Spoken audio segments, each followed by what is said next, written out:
Speaking in UKIP, but like many other people, until recently, I hadn't heard of you until you came in. And so I've been trying desperately to get to grips with you. I discovered this morning, thanks to the Sunday Times, that in an interview with Russia Today, you said that you could strangle a badger with your bare hands. Is that correct? They gave me a few options as ideas for an initiation ceremony into the leadership of UKIP. And the one that was probably most suitable for me was chasing a badger across Dartmoor, capturing it, and then breaking its neck with one's bare hands, which was a slightly unusual thing, but... Yeah, and possibly the strangest question I've ever asked myself. But certainly, I mean, you mentioned there... It was a little odd. The political journey that you've been on is quite remarkable. From back in 2005, when you stood as a Lib Dem candidate against Phil Hammond, of all people, to now being the leader of the UK Independence Party. Quite an interesting journey, indeed. I joined the Lib Dems because I was actually a UN governor administrator, but effectively a district governor in Kosovo. And I was mandated, amongst other things, to help local political parties develop and build themselves in preparation for the first elections to be held there. And I wasn't going to join the Tories or the Labour Party, and I wanted to find out how a political party worked, so I joined the Lib Dems. Later saw the light. Yeah, indeed. I mean, we've got this photograph of you from during the campaign, and it certainly suggests that on paper, at least, you've got the most interesting CV of any party leader at the moment, perhaps any politician that I've ever met. You were a soldier, you were a copper, you were a diplomat, as you mentioned, head of border security for 56 countries, extended service in Afghanistan. I mean, let's deal with your military service, 79 to 90. I mean, who were you in with? Where did you serve? I started off as a junior leader, as a trooper, and then became a lance corporal in the Royal Hussars, a cavalry regiment, chieftain, then Challenger tanks, and later the reconnaissance troop, and served in Germany, Belize, the UK. Later on, I was commissioned into the TA as an infantry officer and was a company commander in the infantry.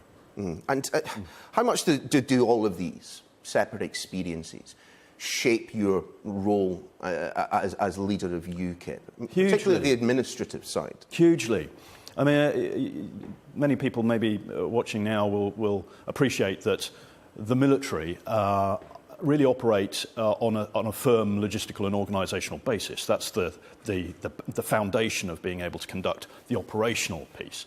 And it's the same with the political party, I think. If you've got a sound administrative logistical base, then you can project your politics. And that's what I found in my work, is that the combination of the military and the policing experience has been extremely useful in the international diplomatic work. I mean, would you describe yourself as more a technocrat than a populist, in the Farage mould? No, I wouldn't call myself a technocrat. I'm about delivering an operational effect, if you like, to use that military terminology. What we want to bring about is change for the better in this country.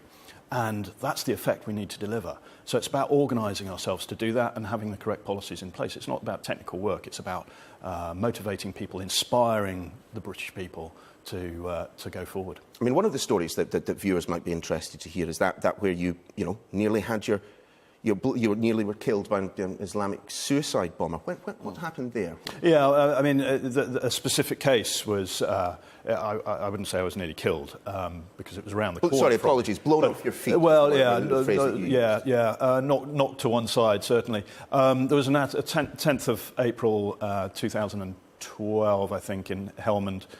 There was an attack on a police post very, very close to where I was standing. I was having a conversation with a US Navy pilot at the time, and a lot of gunfire. I rather oddly said, "There's the sound of musketry," and then there was an explosion. Do you think that your personal experiences of Terry, of the Taliban, have they shaped your view of Islam in any way? I've worked a lot in the Islamic world, in the Middle East, in Central Asia, as well as in Afghanistan. And of course, I've learnt a lot about the religion there and the routine and the way that it shapes society and people's thinking and approach to life. So it's certainly built a very thorough awareness of it all. it's been an education, yes. I mean, faith schools, particularly Islamic faith schools, have been in the news a lot of late. We have this, another quote from you. It says basically this, if we take a look. In some of our communities, we've lost the British identity. We've got schools where they're almost 100% Islamic. We've got Islamic schools. I'm with Anne-Marie Waters on this issue. Yes. What did you mean by that? I mean, what we've got is this is the United Kingdom of Great Britain, Northern Ireland. We have our own culture, and our laws and our society, even if people aren't generally practicing Christians, are built upon centuries of Christian teaching of right and wrong. And there are subtle differences between the different religions in this respect. Oh, there are a Abrahamic, obviously. Yeah, absolutely. And so what I've got a concern with is, for example, the use of Saudi Arabian textbooks in our schools. The education that is conducted primarily not in the English language. Okay, but to be clear, you don't have a problem with the existence of, single faith schools which follow No, with single faith schools. And what I would like to see is that those schools are funded and follow a curriculum that is designed here in the UK, and that the teachers are people who've been trained in the UK, rather than in countries that have a very different social construct to our own. In terms of an eye-catching policy which has previously been proposed by UKIP, banning the burqa, where do you stand? I stand on trying to solve the problem. If the problem is, and it is, a question of identifying individuals, either face-to-face or through CCTV or so, because it's a problem because of face coverings, then the face coverings need to be banned. So anywhere where there's CCTV cameras... I'm trying to work out what you mean by this, because, to be honest, it does sound pretty much like you are saying, in public places, but I'm not focusing wear a burqa. I'm not saying the burqa. I'm saying full face covering. OK, so big hats, beekeepers' masks and the burqa. I mean, not many people walk down their high street in a beekeeper's mask. Lots of people walk down the street with a motorcycle helmet. Correct. And I don't think they should. And a lot of people walk down certain high streets with burqas on. I mean, if we look at some of the recent jewellery robberies and so on, there's been a difficulty in identifying the culprits because they've been wearing motorcycle helmets. So this is about solving the problem. And the problem is not the burqa as a religious dress. No, but as a result of the policy, which I think you're proposing right now, burqas, along with other items, would be banned in public places. As a list of face coverings. OK, I'm glad we can got that certainly not because it's a Muslim No, but just to be clear, UKIP's current policy is that the burqa would not be allowed in public places, along with motorcycle helmets, big hats, You're asking my opinion. I've said that we would go... That policy was in the 2017 manifesto, and I've said that we're going back to the 2015 manifesto as our baseline for policy development. So. Can we turn to Brexit for a second? Yeah, sure. Your core task, as you described it in your acceptance speech. What is the party's position on transition? We shouldn't have a transition. Absolutely not. So, but that just means even if one is required, even if we get to the point... Let's talk about why this is being talked about by the government. It is because they have conducted absolutely no planning and preparation. And even the Chancellor has said the other day that he's not prepared, or he doesn't want to release funding from the Treasury to support planning and preparation for a no-deal Brexit. Well, that is negligent in the extreme, in my view. And if we get to the point where we leave the European Union, we want to leave ASAP, and we've got a campaign that's just about to ramp up called Out Now, and now is a process. Now is about preparing ourselves to be able to leave when we need to.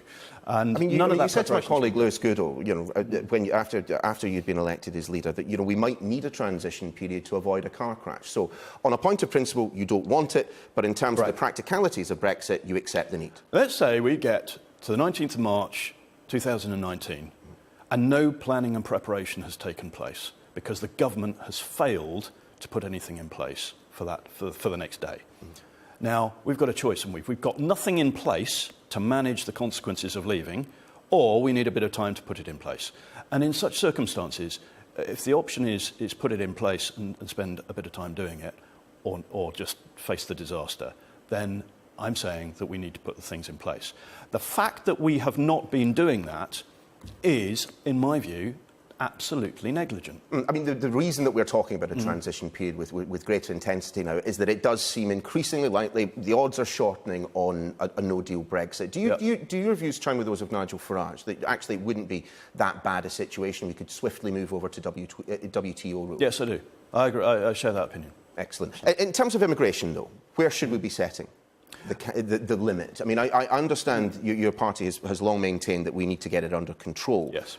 But what does that mean? Well, there are two things here. Well, at least two things. One is that we are, as a country, being swamped by the fact that we're having a net immigration that is approximately the size of Wolverhampton or Hull every year. That's difficult to cope with in terms of our services and our infrastructure. When we're cutting police by 25%, for example, local government in some cases by up to 50%. So you've got that problem. So to get on top of that, we need to ramp up policing again. We need to reverse those cuts and local government cuts. But we also need to bring... How many people should be coming into the country? I'm not going to give you a figure. Why not? Because it's an arbitrary figure, isn't it? It's just, I mean, because... You told your party conference the present rate of immigration is unacceptable. That, to me, rather suggests that you know what would be acceptable. And it's virtually uncontrolled. And what I'm saying is... If you're telling me that the current rate is unacceptable, that implies that you have a figure in your mind for what is acceptable, so why don't you tell us what it is? In an ideal world, and I'm not saying this is practical, we should be aiming, certainly for the next few years, to zero net immigration. But, you know, the chances of hitting zero net immigration, it's a very difficult target to hit. And not... if for no other reason, the fact that net immigration is also affected by the number of people who leave the country, and we can't control how many people leave the country. So in terms of the overall number of people coming in, the ideal would be to bring it down to zero. I mean, I'm afraid to say, I mean, that does sound slightly like the answer a technocrat would give. But give it the idea that actually I can't give you a total because it's all dependent on how many, this other figure, which is outside my control. Look, every other party leader has at least a rough idea in their head of what immigation should be into this country. No, they don't. They're answering your question. Well, they can't hit their target. No, of course they can't. And I'm not going to be going around saying that I'm going to do X, Y and Z and that UKIP is going to do X, Y and Z, knowing that we can't. So in future, when people hear something coming out of my mouth, and when I say we're going to do this, it will be because I sincerely believe that we can achieve that. If I give you a figure of, I don't know, if I give you an arbitrary figure of 20,000 people, net immigration, then nobody listening here will really truly believe that we can hit a specific figure of 20,000. You didn't frankly have the balls to put country before party.